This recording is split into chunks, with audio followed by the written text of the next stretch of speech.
वालदा साहिबा को कहता वालदा साहिबा मेरे लिए दुआ करें, तो वो दुआ की बजाय खामोश रहती। माँ की ये बात मुझे एटम बम की तरह लगी और मेरी आंखों में आंसू आ गए। लोग मुझे कहते थे तुमने फिल्में छोड़ दी, ड्रामे छोड़ दिए, स्टेज छोड़ दिए, खाओगे पियोगे कहाँ से? मैंने कहा मैंने अल्लाह के लिए छोड़ा है और अल्लाह मुझे तन्हा नहीं छोड़ेगा। अस्सलाम वालेकुम नाज़रीन, आप देख रहे हैं डेली पाकिस्तान और मैं हूं आपका मेज़बान इब्तिसाम चौधरी। ये हैं सूफी बशीर अहमद और इन्होंने कई पश्तो फिल्मों और ड्रामों में इन्होंने माजी में काम किया है। 1970s में इन्होंने काम शुरू किया और तकरीबन 30 साल फील्ड में काम किया। मुख्तलिफ ममालिक में इन्होंने परफॉर्म किया, लातदाद ड्रामों में काम किया, लातदाद थिएटर्स में परफॉर्म किया। 30 साल फील्ड में गुजरने के बाद अल्लाह ताला ने इनको अपने पैगाम के लिए चुन लिया, इनको हदायत नसीब हुई और इनकी ज़िंदगी तब्दील होकर रह गई। इन्होंने अपनी सारी की सारी ज़िंदगी इस्लाम के लिए वक्फ कर दी। अब ये लाहौर में एक छोटे से कमरे में अकेले रहते हैं और सिर्फ इबादत करते हैं। इसके साथ ये सुबह अपनी इस बाइक पे निकलते हैं एक मैसेज के साथ और लाहौर की गलियों में, लाहौर की सड़कों पर, मसाजिद में, मार्केट्स में आपको इस्लाम की तबलीग करते हुए नजर आते हैं। मुझे बताइएगा कि आपकी एक वो जिंदगी थी जिसमें आप इंडस्ट्री का हिस्सा थे, उस लाइफ में एक चार्म होता है, वो लाइफ आप हासिल भी करना चाहते हैं, आप फेमस भी थे, आपने लातदाद फिल्मों में, ड्रामों में, थिएटर्स में परफॉर्म किया। किन किन अदाकारों के साथ काम किया और एक अंदाजे के मुताबिक आपने कहां कहां और कितना काम किया? मैं 1970 में लाहौर आया था फिल्म इंडस्ट्री में। माँ बाप को नाराज़ किया, शौक की वजह से मैंने यहाँ पश्तो फिल्मों में काम शुरू कर दिया और 30 साल में ये काम करता रहा, स्टेज पे, बाहर मुल्कों में, अंदरून मुल्कों में, इधर उधर। पाकिस्तान के एक बहुत मशहूर व मारूफ शायर थे कतील शफाई, उन्होंने हिंदको ज़ुबान की एक फिल्म शुरू की, उसमें मुझे कास्ट किया गया कॉमेडियन के तौर पे सुल्तान राय के साथ। काम तो करता था, पैसे भी थे, शोहरत भी थी, इज्जत भी थी, लेकिन चैन और सुकून नहीं था, दिल उदास उदास रहता था। पाकिस्तान के किन किन मशहूर अदाकारों के साथ आपने काम किया? मैंने 2-3 फिल्मों में मोहम्मद अली के साथ काम किया, नदीम बेग के साथ काम किया, सुल्तान राय के साथ काम किया और पश्तो फिल्मों में तो मैं चूँकि सुपरस्टार था तो उसमें जितने मशहूर अदाकार थे, बदर मुनीर, आसफ खान, अरबाज खान, जितने भी टॉप के पश्तो के अदाकार थे ना, सबके साथ मैंने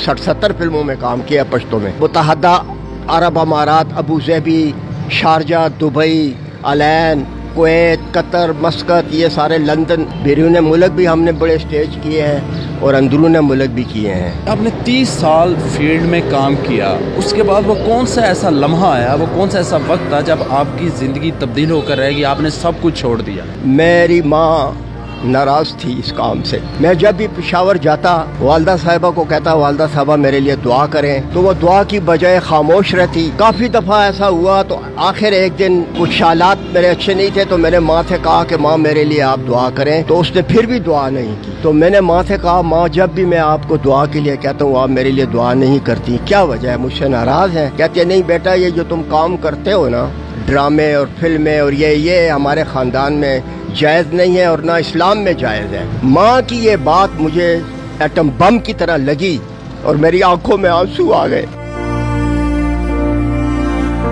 मैंने माँ से कहा अच्छा माँ, आज एक काम करना है, लाजमी आपने आज मेरे लिए दुआ करनी है और आपके दिल में मेरे लिए जो हसरत है, तमन्ना है, वो दुआ तो आज आप करें। तो कहती है सच कहते हो? मैंने कहा हाँ। हाथ उठाए, हिंदको जुबान में उसने कहा कि जा पुत्र, अल्लाह ताला तनु हिदायत नसीब करे, अल्लाह ताला तनु मसीद रस्ता दसे। मेरे ख्याल में वो आमीन का वक्त था। अल्लाह ताला ने मेरी माँ की वो दुआ कबूल की। 2 दिन के बाद मैं लाहौर आया, मेरा यहाँ एक्सीडेंट हुआ और मैं 2 दिन मौत तो हयात की कश्मकश में मुब्तला हुआ और उस कश्मकश में मैंने दोज़ख के ख्वाब, दर्दनाक ख्वाब देखे तो मैं बड़ा डर गया। जब 2 दिन के बाद मुझे होश आया तो मैंने अल्लाह ताला से इकरार किया, वादा किया कि या अल्लाह मुझे थोड़ी सी उदार जिंदगी दे दे तो इंशाल्लाह मैं पक्या जिंदगी सारी तेरी इबादत में गुजारूंगा, दुनिया को छोड़ दूंगा।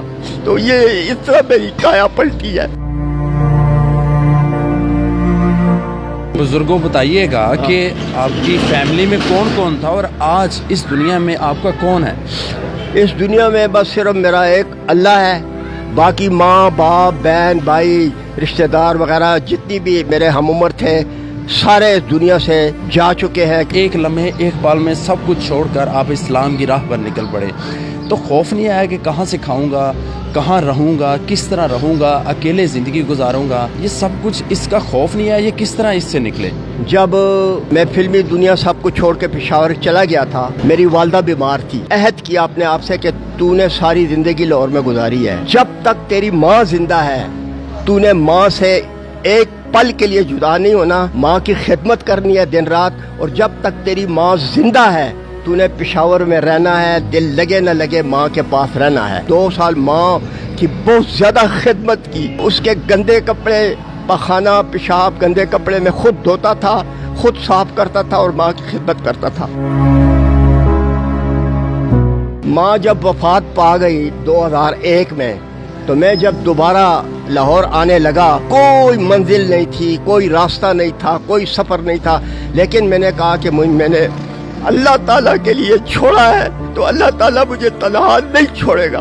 تو میں نے تبلیغ شروع کر دی, عبادت شروع کر دی اور لوگوں کو نصیحت کرنا شروع کر دی. میں نے شو بزنس سب کچھ چھوڑ دیا. لوگ مجھے کہتے تھے تم نے فلمیں چھوڑ دی, ڈرامے چھوڑ دیے, اسٹیج چھوڑ دیے, کھاؤ گے پیو گے کہاں سے؟ میں نے کہا میں نے اللہ کے لیے چھوڑا ہے اور اللہ مجھے تنہا نہیں چھوڑے گا. جب آپ نے اس زندگی کا انتخاب کیا اور دین کی طرف نکل پڑے, اسلام کے راستے پر چل پڑے, تو کس کو سنا, کس سے رہنمائی حاصل کی جس سے آپ کو دین کو سمجھنے میں بہت مدد حاصل ہوئی ہو؟ اللہ تعالیٰ نے خود یہ دنیا بنائی اور خود فرماتا ہے اللہ تعالیٰ قرآن پاک میں کہ اس دنیا کی زندگی دھوکے کا سامان ہے. فلمی دنیا سے نکل کر دین کی طرف آنے میں سب سے پہلے فضل و کرم اور رحمت اللہ تعالیٰ کی ہے, اس کے بعد میری ماں کی دعا ہے, اور اس کے بعد مولانا صاحب ہیں طارق جمیل صاحب, اس کے بیانات میں نے سنے, ان کے بیانات نے مجھ پہ بڑا اثر کیا. کیا آپ کی روٹین ہے, صبح کتنے بجے نکلتے ہیں, اور یہ کنسیپٹ بائک پہ یہ میسیج لکھنے کا یہ کس طرح خیال آیا؟ قدرتی طور پہ یہ گاڈ گفٹ ہے, میری رائٹنگ اچھی تھی, روٹین ہوتی تھی, مجھے پتا ہوتا تھا آج میں نے گلبرگ کی سائٹ پہ جانا ہے, آج میں نے انارکلی جانا ہے, آج میں نے شالمی مارکیٹ جانا ہے. روزانہ 10 بجے گھر سے نکلتا تھا اور شام کو 4-5 بجے گھر واپس آتا تھا. میرے پاس وہ مائک ہوتا تھا, اس پہ میں ساری مارکیٹوں میں نماز کے لیے دعوت دیتا تھا, عورتوں کو پردے کے لیے دعوت دیتا تھا. قیامت کے دن میدان حشر میں اللہ تعالیٰ سب سے پہلے نماز کے بارے میں پوچھے گا. میں جب سفر کرتا تھا اس سفر کو کامیاب بنانے کے لیے میں نے یہ بورڈ لگانا شروع کر دیا, تو میں جہاں سے بھی گزرتا ہوں لوگ پڑھتے ہیں, یہ میسج پڑھتے ہیں, اور میں دعا کرتا ہوں کہ اللہ تعالیٰ اس قوم کو ہدایت دے. صوفی بشیر احمد صاحب پچھلے 22 سال سے لاہور کی سڑکوں پر, مختلف مارکیٹس میں, ہر جگہ جہاں ان کو موقع ملتا ہے, جہاں کچھ لوگ ملتے ہیں, یہ ان کو اسلام کے بارے میں بتاتے ہیں, اسلام کی تبلیغ کرتے ہیں, اور ایک لاہور کے ایک چھوٹے سے کمرے میں بالکل ایک سادہ سی زندگی گزار رہے ہیں اور اسلام کے فروغ کے لیے دن رات کام کر رہے ہیں. ان کا پیغام بس یہی ہے کہ اللہ کی طرف لوٹ آؤ. اسی کے ساتھ اپنے میزبان ابتسام چودھری کو دیجیے اجازت اور دیکھتے رہیے ڈیلی پاکستان. خدا حافظ.